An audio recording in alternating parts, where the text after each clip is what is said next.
yang ingin yang nomor 1 poin tadi, perlunya Komisariat Wilayah Porsedasi Sumatera Selatan memberikan masukan dan dorongan kepada DPP Porsedasi untuk memberikan bantuan hukum dan memfasilitasi sekretaris daerah yang sedang mendapatkan masalah hukum terkait dengan masalah jabatan dan kepegawaian.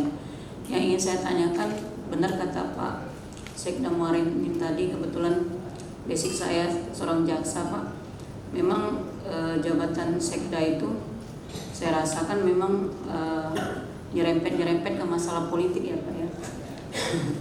Dan juga masalah politik dari bupati dan juga dari anggota DPR tidak lepas itu, takut salah apalagi selaku ketua TAPD. Yang saya ingin tanyakan di poin 1 ini, masalah hukum itu harus kita bunyikan masalah hukum terkait perdata atau pidananya juga seperti itu. Nanti kalau dia ke perdataan kan bisa minta bantuan dari kejaksaan di bidang perdata dan usaha negara, itu ada bidang datun, jaksa pengacara negara, itu dia bisa memberikan bantuan hukum jika bupati, sekda dan seluruh kepala dinas yang terlibat masalah gugatan tun dan perdata dari pihak ketiga ataupun dari PNS itu sendiri, mungkin juga kepala dinasnya yang dicopot jabatannya oleh bupati atau pergantian, terutama ini inspektur Pak ya. Saya memperhatikan bahwa pergantian inspektur dan irban di Inspektorat Sumatera Selatan ini karena kepentingan politik dari bupati dia diganti, padahal berdasarkan peraturan pemerintah nomor 27 tahun 2019 itu jelas bahwa untuk memberhentikan seorang inspektur itu harus izin dengan Gubernur Sumatera Selatan Pak, melalui mekanisme yang jelas. Itu bisa menjadi wacana bagi bupati akan digugat tun oleh ASN yang bersangkutan, atau juga ada pemberhentian dari ASN yang terlibat kasus pidana ya Pak, misalnya kasus korupsi, karena aturan yang terbaru itu kalau menghadapi masalah pidana begitu dia ada penahanan dari kejaksaan atau kepolisian, otomatis gajinya dipotong 50%. Nanti ketika dia sudah inkrah, ada putusan pengadilan, kalau yang bersangkutan tidak mengajukan banding upaya hukum baik banding maupun kasasi, kalau dia bebas, kalau hukumannya itu bebas murni biasanya kasasi Pak. Itu kalau jaksanya atau penasihat hukumnya kalau misalnya dihukum bisa banding atau menerima. Nah itu menunggu proses itu pemberhentian kan kadang-kadang kita mendapatkan gugatan, itu maksud saya harus kita jelaskan. Kalau misalnya dia perdata itu 0 rupiah Pak, karena pengacara negara itu tidak dibayar. Karena dulu saya juga pernah dinas di Mubah Pak, waktu zamannya Pak Alik Nurdin itu digugat masalah dia dijadikan bupati, itu digugat oleh Pak Mustafa Ansari selaku ketua DPR bahwa dia pemilihan Pak Alik itu tidak murni karena dia mendapatkan clearance bebasnya temuan KKN-nya dari kejaksaan. Jadi kami kejaksaan turut-turut gugat. Nah di situ memang kita tidak ada biaya Pak. Dia tuh karena pengacara negara itu 0 rupiah, tapi hanya dibantu dari segi misalnya kalau dia berangkat itu SPPD mereka ikut ke Pemda ya Pak, seperti itu dari bagian hukum.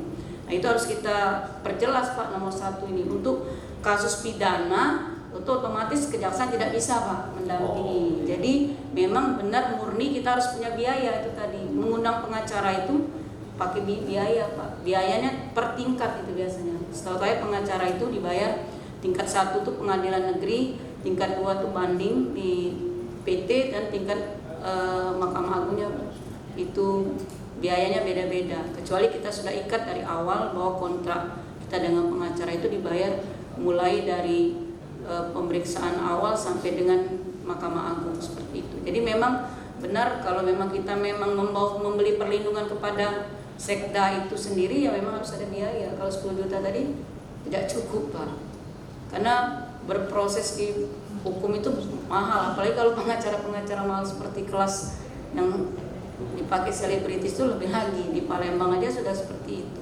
Jadi memang harus kita nomor 1 ini sudah bagus, tapi harus dibedakan kasusnya itu apa yang mau kita bela untuk kita damping itu sekda dalam menghadapi masalah itu harus kita sebutkan masalah hukum pidana dan perdata seperti itu.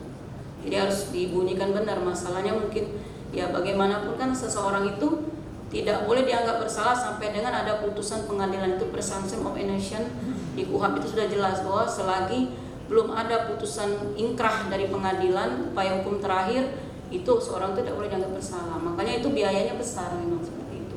Itu masukan saya aja sebagai sekretaris, sekalian bagi ilmu, sharing-sharing seperti itu.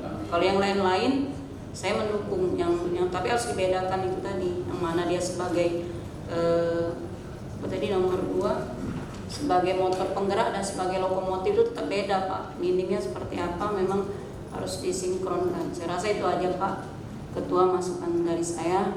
Saya ucapkan wabillahi taufiq wal hidayah. Assalamualaikum warahmatullahi wabarakatuh. Waalaikumsalam. Terima kasih Bu Sekretaris. Ini Bapak Ibu sekalian,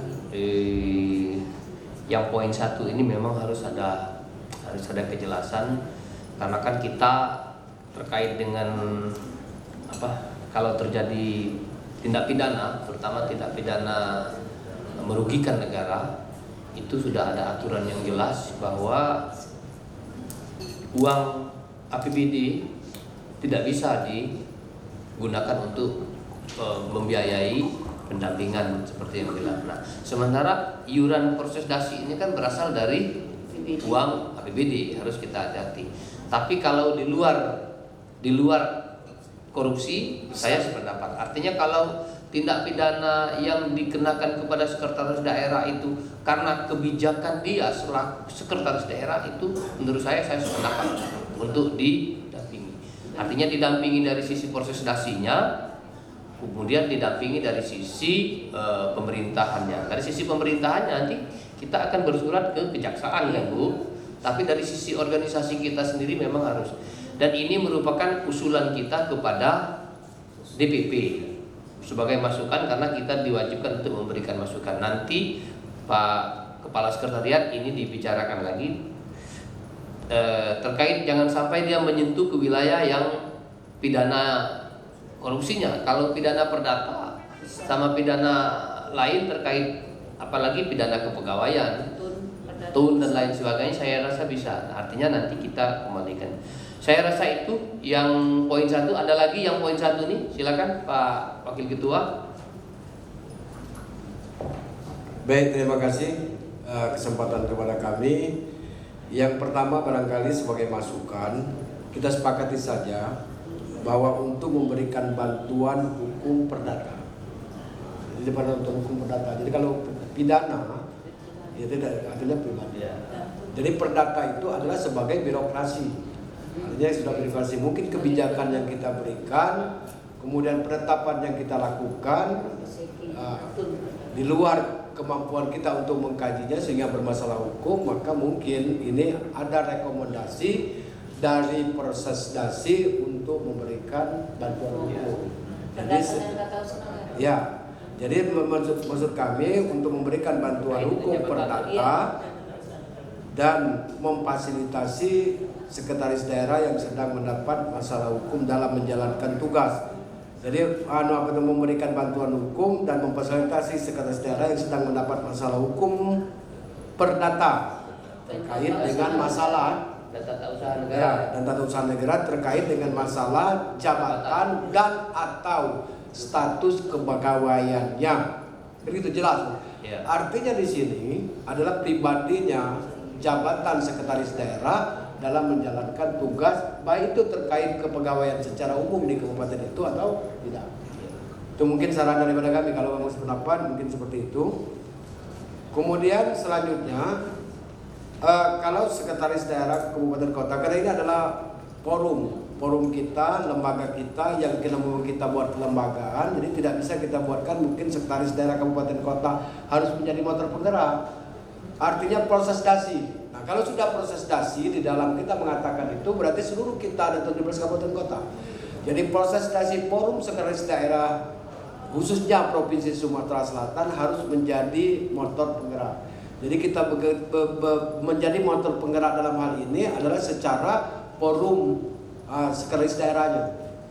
Mungkin yang 3 juga begitu juga proses dasi, tidak pada sekretaris jabatannya itu. Kemudian yang keempat juga proses dasi. Yang lainnya barangkali seperti itu. Itulah yang harus kita menjadikan bahwa apapun yang menjadikan kita kerjakan dari 5 poin bidang politik dan ini adalah rekomendasi dari forum sekretaris daerah yang harus kita laksanakan di kabupaten masing-masing. Barangkali itu kenazan. Terima kasih. Wassalamualaikum warahmatullahi wabarakatuh. Waalaikumsalam warahmatullahi wabarakatuh. Kita break dulu.